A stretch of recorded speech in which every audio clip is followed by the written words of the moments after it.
नमस्कार, सबसे पहले मैं हूँ वीआईपी कॉमेडियन। आप तो जानते हैं मैं 1 नहीं 2 नहीं 150 आवाज़ निकालता हूँ।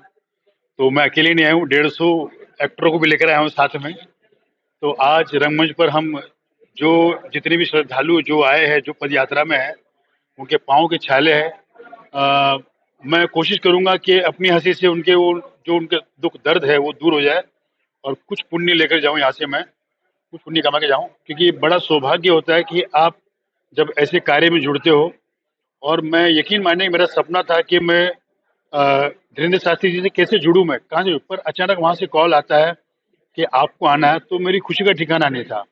और ये मेरा वाक़ई में सौभाग्य है कि ये ऐतिहासिक होगा मेरे लिए कि मैं अपने पीढ़ी को कहूँगा कि मैं इस चीज़ का हिस्सा बना था कि जब कोई एक ऐसा इंसान उठा जिसने ठाना कि हमें ये पदयात्रा करनी है और हिंदुओं को जगाना है और आज हिंदू जाग गया है।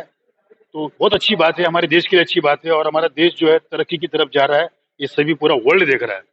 क्या लगता है आपको कि अभी जब अल्पसंख्यक हैं तो पत्थरबाजी हो रही है, संभल में जिस तरीके से पथराव हुआ है, अगर ये ज़्यादा हुए तो इस उद्देश्य से ये पदयात्रा निकाली जा रही है? नहीं, ऐसा कुछ नहीं है। देखिए हर जगह होता है। देखिए दंगे की बात मैं नहीं कहूँगा मैं। जहाँ पर कोई ज़्यादा होता तो होता है। पर ये पॉलिटिकली मामले होते हैं, कभी-कभी मैंने देखा कि कुछ कहीं पत्थरबाजी होती है, कहीं नहीं होती है। पर मुझे ऐसा लगता है कि हिंदू धर्म जो है वो इस चीज़ में इंटरेस्ट नहीं है, उसे इंटरेस्ट नहीं है, उसे सिर्फ़ केवल तरक्की करनी है, उसे केवल आगे बढ़ना है और ये जो हुआ है बहुत जल्द शांत हो जाएगा क्योंकि अब हिंदुस्तान केवल शांति के नाम से जाना जाएगा, ये दंगे-वंगे खत्म हो जाएँगे सारे। क्या लगता है धीरेन्द्र शास्त्री जी को सनातन हिंदू एकता पदयात्रा निकालने की ऐसी क्या आवश्यकता पड़ी? आवश्यकता इसलिए पड़ गई है क्योंकि हम सारे सोए हुए थे। हमें सिर्फ़ कोई कह देता कि ये करना है, हाँ ठीक है देख लें यार वो जा रहा है, वो चला जाएगा। ये जा रहा, वो जा रहा नहीं है नहीं। हम सिर्फ़ केवल पद यात्रा देखते हैं, खड़े होकर छतों पे से देखते हैं, यहाँ से देखते हैं। आप उसका हिस्सा बनिए, आप दिखाइए। मैं नहीं कहता हूँ कि आपको हिंदुस्तान में, आपको वर्ल्ड को दिखाना है कि हिंदू कितना मजबूत है। और मैं धन्यवाद देता हूँ, मैं दिल से मैं उनका शुक्रिया अदा करता हूँ कि जो हुआ है, जो हो रहा है, बहुत अच्छा हो रहा है। इससे वर्ल्ड में बहुत एक अच्छी छवि गई है हमारे हिंदुस्तान की।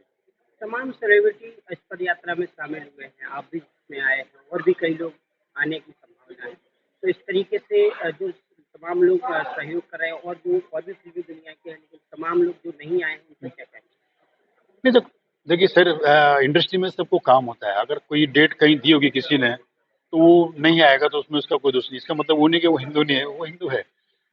जो फ्री था वो आ गया और सब दिल से आया है और सबको आना था, सब खुशी से आया है और भी आएँगे। अभी तो ये प शुरुआत हुई है, अब तो पूरे हिंदुस्तान में ये यात्रा चलेगी। हर बार कोई ना कोई आएगा लेकिन मैं गुरुजी से हमेशा जुड़ा रहूँगा मैं। इस पदयात्रा को लेकर क्या-क्या चर्चाएँ हैं पूरे देश में? इसमें ये चर्चा है कि क्या होने वाला है? मतलब सारे हिंदू इकट्ठा हो गए, क्या होगा? मैं कहता हूँ सिर्फ़ विकास होगा, कुछ नहीं होगा। लोग जो कुछ सोच रहे हैं कि अब ये होगा, हम ये कर देंगे, वो कर देंगे, दिखा देंगे उसको, ऐसा नहीं होगा। क्योंकि शास्त्री जी जो है वो दंगों में उनका कोई मतलब उनका वो लेन-देन नहीं है। वो केवल चाहते देश की तरक्की हो और हिंदू एक रहे। मैं उनकी हर चीज़ें सुनता हूँ, उनमें कहीं भी मुझे ऐसा लगता नहीं कि वो कहीं किसी को भड़का रहे हैं या किसी को बोल रहे हैं। वो हमेशा अच्छी बातें कही है और देखो बच्चे भी उनको सुनते हैं। अब एक मैं ये कहना चाहूँ, एक शॉर्टकट मैं आपको बताना चाहूँगा कि पहले की जब कोई सरकार होती थी, केवल दीवार पे लिखते थे बच्चे 2 ही अच्छे, लिखने से नहीं होता है।